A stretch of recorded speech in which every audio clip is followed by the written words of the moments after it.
11-ാം തീയതി കൊണ്ടുവന്ന് അവിടെ കരുനാഗപ്പള്ളി സ്റ്റേഷനിൽ കൊണ്ടുവന്ന് ഞാൻ പരാതി കൊടുത്തായിരുന്നു. ഇതുപോലെ ചേട്ടത്തിയെ കാണുന്നില്ലെന്നും പറഞ്ഞ് അവരെ അറിയിച്ചു. അതനുസരിച്ച് അവർ അന്വേഷണത്തിന് പോയി.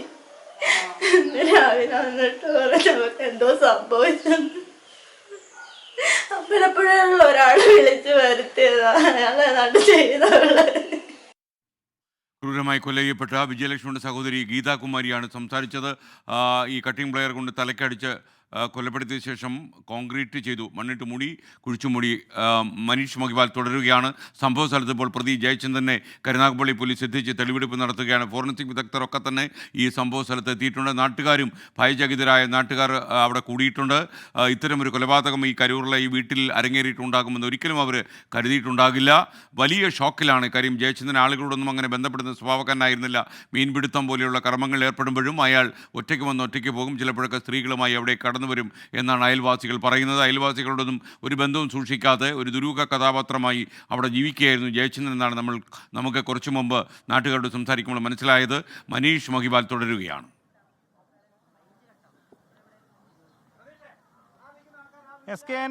നമ്മൾ നേരത്തെ ഈ പ്രതി ജയചന്ദ്രന്റെ ഭാര്യ സുനിമോളുടെ പ്രതികരണം എടുത്തിരുന്നു. അതിൽ നിന്നും മനസ്സിലാകുന്നത് ഇവരുടെ ഇത് സംബന്ധിച്ചുള്ള വിവരങ്ങൾ, അതായത് ഈ വിജയലക്ഷ്മിയുമായിട്ടുള്ള പരിചയത്തെ സംബന്ധിച്ചുള്ള കാര്യങ്ങളൊക്കെ തന്നെ നേരത്തെ അറിയുമായിരുന്നു. 2 വർഷങ്ങളായി വിജയലക്ഷ്മിയായിട്ടുള്ള ബന്ധം തനിക്ക് അറിയാം, പക്ഷേ അത് അവസാനിപ്പിക്കണമെന്ന് താൻ ആവശ്യപ്പെട്ടിരുന്നു. ഇടക്കാലത്ത് ഇവർ തമ്മിൽ ബന്ധമില്ലായിരുന്നു എന്നാണ് മനസ്സിലായത്. നവംബർ 6-ന് ഈ കൊലപാതകം നടന്നു എന്ന് കരുതുന്ന ദിവസം താൻ വീട്ടു ജോലിക്ക് പോയിരിക്കുകയായിരുന്നു. പകൽ സമയത്ത് അന്ന് വീട്ടിൽ ആരും ഉണ്ടായിരുന്നില്ല എന്നുകൂടി പറയുന്നുണ്ട്. അന്ന് മകൻ സ്കൂളുള്ള ദിവസമായിരുന്നു. മകൻ അന്ന് സ്കൂളിൽ പോയിരിക്കുകയായിരുന്നു. മകൻ 8ാം ക്ലാസ് പഠിക്കുന്ന വിദ്യാർത്ഥിയാണ്.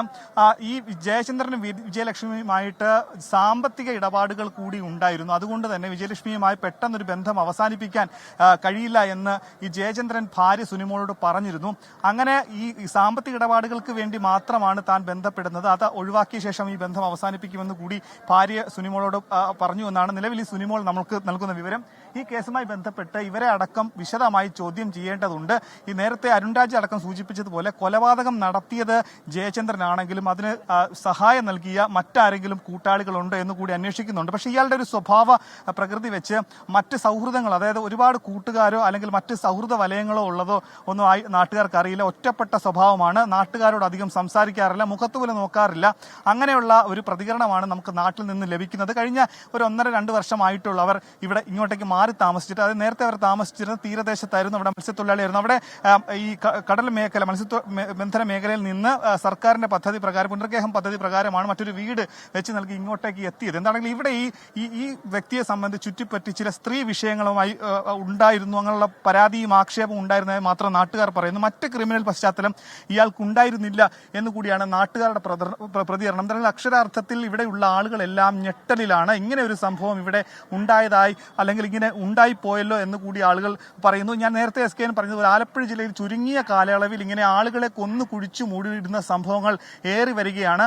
അത് ഒന്ന് കിടങ്ങറയിലുണ്ടായി, പിന്നീട് വർഷങ്ങൾക്ക് മുൻപ് മാന്നാറിൽ കുഴിച്ചു മൂടിയ സംഭവം, അതിന്റെ തെളിവുകളടക്കമുള്ള കാര്യങ്ങൾ പുറത്തു വന്നു. പിന്നീട് പാതിരാപ്പള്ളിയിലായിരുന്നു. ഏറ്റവും ഒടുവിൽ എറണാകുളം സ്വദേശിയായിട്ടുള്ള വയോധിക സുഭദ്രയെ കൊന്നു കുഴിച്ചു മൂടിയ സംഭവം. അങ്ങനെ 5-6 സംഭവങ്ങൾ ചുരുങ്ങിയ കാലയളവിൽ ഉണ്ടാകുന്നു. ഇപ്പോഴിതാ കരുനാഗപ്പള്ളി സ്വദേശി വിജയലക്ഷ്മിയെ ഇവിടെ ജയചന്ദ്രൻ എന്ന 50 വയസ്സുകാരൻ സ്വന്തം വീട്ടിലെത്തിച്ച ശേഷം പ്ലെയർ കൊണ്ട് തലക്കടിച്ച് കൊലപ്പെടുത്തി. വീടിന്റെ പരിസരത്തുള്ള എവിടെയോ, കൃത്യമായ സ്ഥലം നമുക്കിപ്പോഴും പറയാൻ സാധിച്ചിട്ടില്ല എന്നാണ് നമുക്ക് അറിയാൻ കഴിയുന്നത്. അങ്ങനെ കൊന്നു കുഴിച്ചു മൂടി കോൺക്രീറ്റ് ചെയ്തു എന്നാണ് നമുക്ക് നിലവിൽ ലഭിക്കുന്ന വിവരം. ഇപ്പോൾ ഇവിടെ ഇതിനു വേണ്ടിയിട്ട് ഫോറൻസിക് വിദഗ്ധർ, ഒപ്പം തന്നെ റവന്യൂ സംഘം, അമ്പലപ്പുഴ തഹസിൽദാർ അടക്കമുള്ള ആളുകൾ എത്തിയിട്ടുണ്ട്. കരുനാഗപ്പള്ളി ഡിവൈഎസ്പി, അമ്പലപ്പുഴ ഡിവൈഎസ്പി, ഒപ്പം തന്നെ എടത്തുവയിൽ നിന്നും അമ്പലപ്പുഴയിൽ നിന്നും കരുനാഗപ്പള്ളിയിൽ നിന്നും കൂടുതൽ പോലീസ് സംഘം ഇവിടെ എത്തി ആളുകളെ അടക്കം ഇവിടെ നിന്ന് മാറ്റിക്കൊണ്ടുള്ള തെളിവ് ശേഖരണവും പ്രതിയെ വിശദമായി ചോദ്യം ചെയ്യലും. കൊലപാതകം ഈ മുറിക്കുള്ളിൽ വെച്ച് നടത്തിയെന്നാണ് പോലീസിന്റെ നിഗമനം. അങ്ങനെ മുറിക്കകത്ത് വെച്ച് നിലവിൽ ഇയാളെ ചോദ്യം ചെയ്ത് വരികയാണ്. അങ്ങനെ വിശദമായി അന്ന്